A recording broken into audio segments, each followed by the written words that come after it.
오늘 이 시간 요나서 3장 1절에서 10절까지 있는 말씀 가지고 오늘 말씀의 제목은 회개하는 백성들을 사랑하시는 하나님이란 제목으로 말씀을 나누도록 하겠습니다. 우리 제목을 다 같이 크게 읽겠습니다. 시작. 회개하는 백성들을 사랑하시는 하나님. 아멘. 그리고 소선지서를 이제 강의하면서 5번째 타임이 됐어요.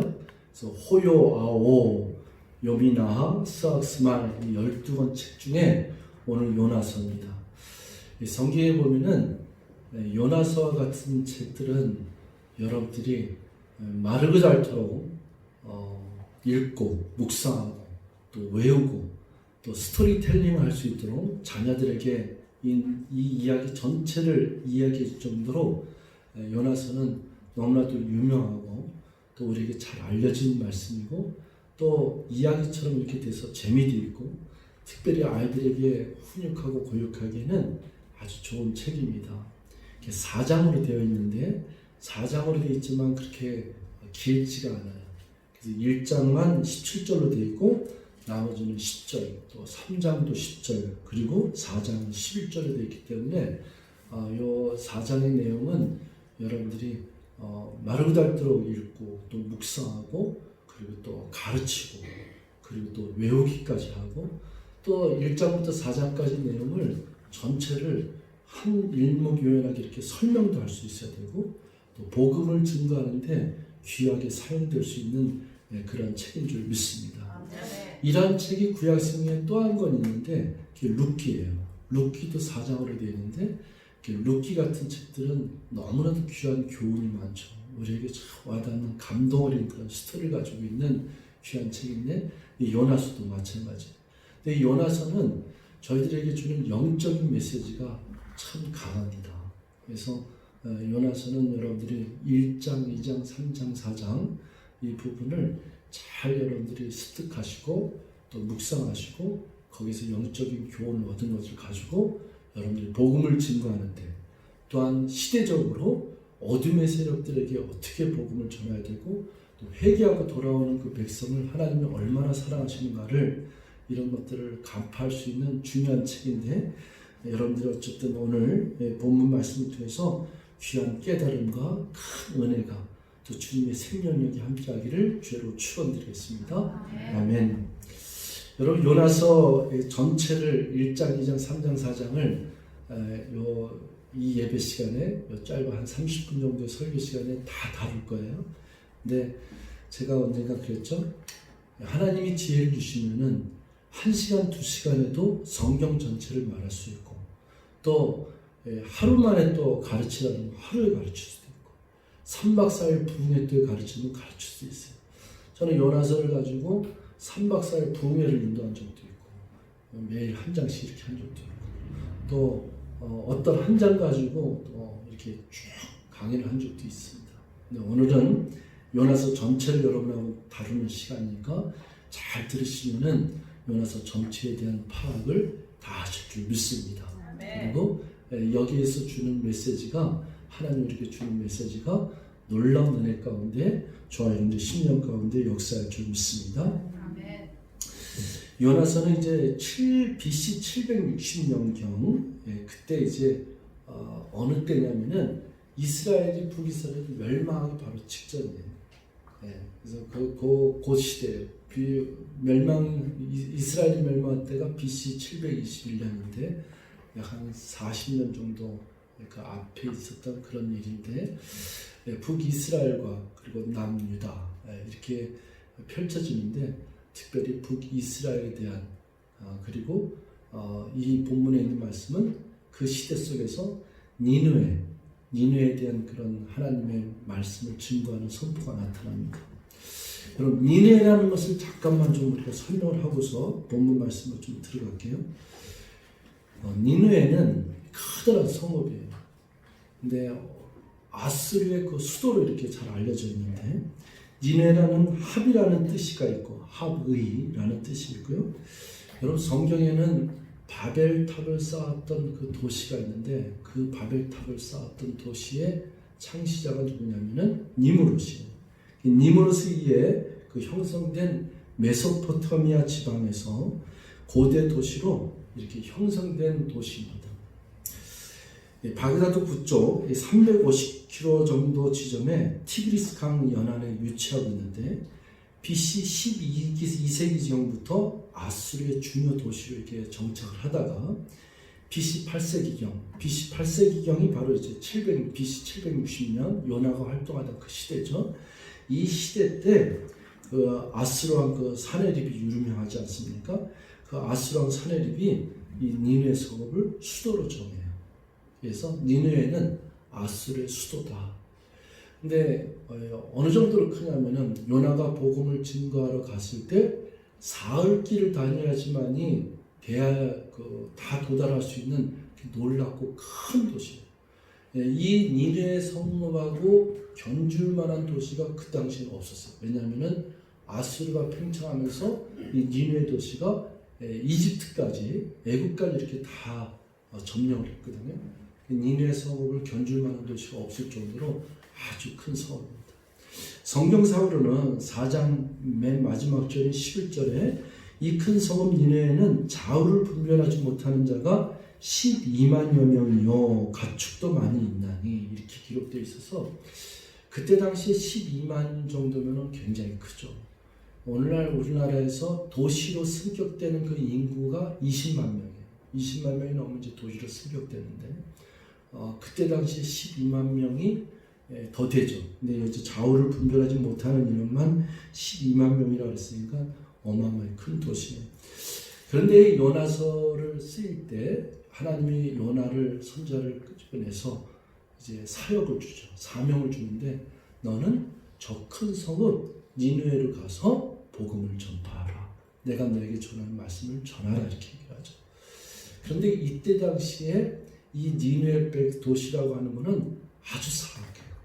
그 악독이 악한 것이 극에 달았다 그래요. 그런 상태에서 하나님이 이 니느웨 백성을 구원하는 작전을 세우는 거예요. 그러면서 요나를 택해서 가서 전하라고 얘기하는 거죠. 근데 요나가 1장에는 하나님 말씀을 순종하지 않습니다. 하나님 말씀을 순종하지 않고 피해서 도망한 거예요.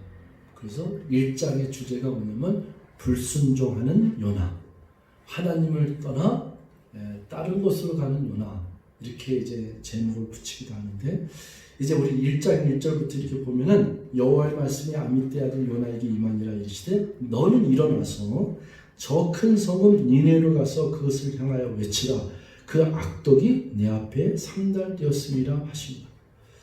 여러분 여기 2절부터 약간 의문이 들죠. 그 악독이 상달되었다고 얘기해요.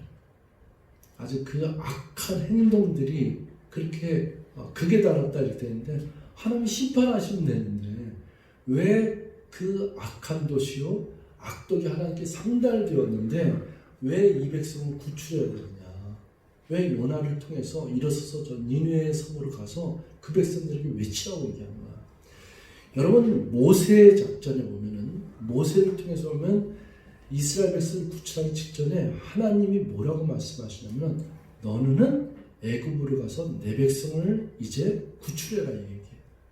근데 그 하나님이 모세에게 말씀하실 때는 뭐라 그러냐면은 내가 이 이스라엘 백성들이 이 애굽 땅에서 매일매일 노역을 하며 그렇게 울면서 이렇게 속에서 원성이 그러니까 원망과 탄성과 그리고 매일매일 고달픔의 그 울음소리가 내게 들렸노라 이렇게 되어 있습니다. 그러니까 그 스토리를 보면은 누가 보더라도 저 백성들을 구출하는 것이 하나님의 사랑이구나. 모세를 통해서 애굽에서 노예로 살고 있는 이스라엘 민족들을 저 적각꿀이 흐르는 땅 가나안 땅으로 인도하시는 것이 맞는다. 이것이 우리들의 해석상 이것이 받아들여지고 하나님의 뜻을 헤아릴 수 있어요. 근데 요나서에 보면은 너는 저 큰 성읍 이 니느웨에 가서 너는 일어나갖고 내가 네게 말하는 이 복음을 내 명령의 말씀을 너는 전하라 이렇게 얘기하는데 이 원인이 그들의 악독이 그들의 악한 현실이 내게 상달되었습니다. 참 의문이 많죠. 그건 심판하시면 되지. 멸망하도록 내버려 두시면 되지. 왜 그 악독이 참 극에 달았는데 왜 그 백성들에게 복음을 외치라 그러냐 이거죠. 또 여러분 요나의 입장이나 이스라엘 입장에서 볼 때는 아수르 또 아수르의 수도 니느웨 그 사람들 이 사람들 생각하면은 치가 떨리죠. 자기 나라를 괴롭히고 몇 차례 동안에 수차례 공격하면서 괴롭히고 그리고 어마무시하게 아주 그냥 잔인하게 살육했던 이 나라 민족을 구원시켜달라 그러는데 구원시키려고 하는 하나님 계획에 반발할 수밖에 없죠. 아마 지금은 모르겠지만은 일제 침략 시대 속에서 아주 만약에 핍박을 받고 또 처형을 당하고 고문을 당하던 그런 시대 속에서 일본에 가서 복음을 전하라 그러면은 그 쉬운 게 아니죠. 저 민족을 일본 민족을 멸망시켜도 이게 속이 후련할까 말까 한데 저 민족한테 가서 복음을 전하라니 말이 됩니까? 제가 일본에서 선지사를 했을 때 일본 목사님을 모시고 한국에 부평에 있는 큰 감리교회인데 한 4,000명 정도 모였어요. 저는 이제 통역을 했었고 거기에서 일본 목사님이 이제 그 아사오란도 오서 복음을 담당을 전하는데 다 끝난 다음에 장로들 한 8분하고 그 담임 목사님하고 몇 분하고 다과를 했어요. 그래서 끝나고 그랬어요. 참자고 하시고. 그런데 그 중에 한 분 장로님이 아버님이 일제시대 때 돌아가셨다. 굉장히 표면을 하시다. 목사님들 한 가지 질문이 있다. 뭐냐. 꼭 우리나라가 일본에 가서 선교를 해야 됩니까? 이러더라고요. 네. 그때 당시 한 30년 전 얘기예요. 한 28년 전 정도 얘기인데 네. 그때 당시만 해도 일본을 꼭 선교를 해야 됩니까? 뭐 잘 사는 나라인데 거기 못하라고 합니까? 이런 그 분위기가 여기저기 만연했던 때예요. 지금은 뭐 어떻게 된지 모르겠지만 지금은 또 이제 오히려 분위기가 안 좋으니까 더 그럴지도 모르죠. 어쨌든 이렇게 악독을 저항하고 그리고 악한 행실 속에 살고 우리 민족을 괴롭혔던 이 아수르 그 아수르에서도 아주 이렇게 번성하고 그리고 그렇게 큰 성읍이라고 하는 니느웨 성읍에 가서 복음을 전하라니 이게 말이 됩니까?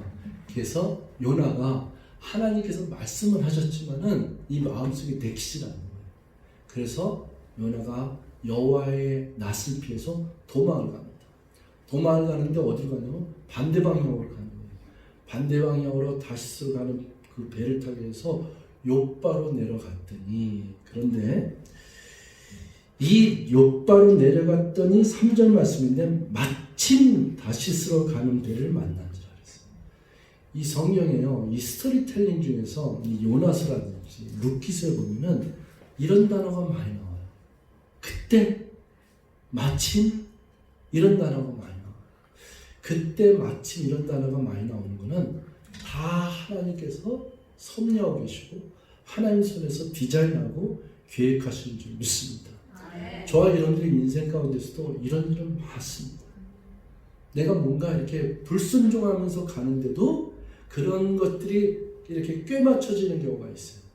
그게 다 운이 좋아서라든지 마침 잘 됐다 이게 아니라 다 하나님께서 다 디자인하는 거예요. 그 마침 다시로 그 도망하려고 하는데 욥바로 내려갔더니 그 배를 갖다 딱 만난 거예요. 거기 떠나는 배가 있다 이거예요. 뭐 헤엄쳐서 가거나 자기가 배를 갖다가 또 만들어서 가거나 뭐 뗏목으로 가거나 이게 아니라 딱 그 가는 배를 만난지라. 그래서 여호와의 얼굴을 피하여 그들과 함께 다시스로 가려고 뱃삭을 주고 배에 올랐더라 이렇게 됐어요. 어쨌든 이 배에 탄 요나는 이제 난 배를 탔어. 이제 하나님도 나 배 탄 거 이제는 이제 나를 못 찾을 거야. 이렇게 생각하면서 배에서도 제일 밑에 하고 그냥 잠을 자버려. 근데 배가 지나가는 동안에 항해하는 동안에 갑자기 풍랑이 일어나며 파도가 일으면서 배를 흔들기 시작하는데 난리가 나는 거예요. 거기 배 탄 사람들은 다 이제 죽었구나 생각하면서 막 소리 지르고 별짓 다 하는데도 배는 점점 더 출렁이고 이 높은 파도와 그리고 폭풍은 그치지 않는 거예요. 이 사람들이 자기 있는 짐들을 갖다가 다 바다에 던지고 이러다가 침몰당하겠다. 다 던지고 그래요. 근데 이 선장이 이 사람들이 밖에 나와 있는데 요나만 안 보여요. 밑에 내려가서 요나가 잠자는 것을 깨우면서 너는 도대체 어떻게 된 놈이냐. 지금 다 난리 나서 다 죽게 됐는데 너만 여기서 이렇게 쿨쿨 잠을 잔다는 게 말이 되느냐. 얼른 올라와서 네가 믿는 하나님께 부르주라. 다 자기가 믿는 신들에게 우리를 구원해달라고 믿는데 이렇게 기도하고 있는데 너는 뭐하고 있느냐. 이렇게 요나가 올라와서 이렇게 보니까 난리가 난 거예요. 이 사람들이 너는 도대체 어디서 온 사람이냐? 누구냐? 나는 히브리 사람이다. 나는 하나님을 경외하는 사람 중에 한 명이다. 이 일이 있는 것은 그냥 파도가 기후가 이래서 폭풍이는 것이 아니라 나로 말미암아서 하나님께서 하신 것이다.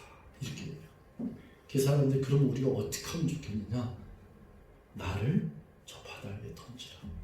그러면은 나를 던지면은 이 폭풍하고 바다가 다 잠잠하게 될 것이다. 이 일은 여호와께로 말미암으며 이 일은 나 때문에 기인된 원인이 있는 그런 사건이 나를 던지라고 얘기해요. 그래서 이 사람들이 노력을 하다 안 되니까 이 요나를 갖다 바다에 던집니다. 근데 바다에 던졌는데요. 그 성경 규절에 있는 말씀 그대로 얘기하면은 여호와께서 아까 마침이라는 단어를 썼잖아요. 여기는 또 17절이에요. 1장 17절에 뭐라고 얘기하냐면은 여호와께서 이미라는 단어가 나와요. 이미 큰 물고기를 예비하사 요나를 삼키게 하셨으므로 요나가 밤낮 3일을 물고기 뱃속에 있느니라. 여러분 바다에 던지면 살아날 자가 어디 있어요? 다 죽는 거지. 근데 하나님의 계획 속에서 물고기도 우리 고래라고 얘기했는데 고래보다 훨씬 더 큰 고기죠. 훨씬 더 큰 고기입니다. 그러니까 그 큰 물고기를 예비하사, 이미 예비하사. 그 요나를 삼킬 그 물고기에 명령해갖고 너 저 사람들이 요나를 던지면은 너 입을 크게 열어갖고서는 요나가 이렇게 바닷속으로 뛰어드는 순간에 너는 삼키라 명령을 내린 거죠. 여러분 저와 여러분들의 생사복에 앉고 일어나고 또 심지어 바다에 던져지고 물속에 빠지는 일들에도 다 하나님 손아귀에 있는 줄 믿습니다.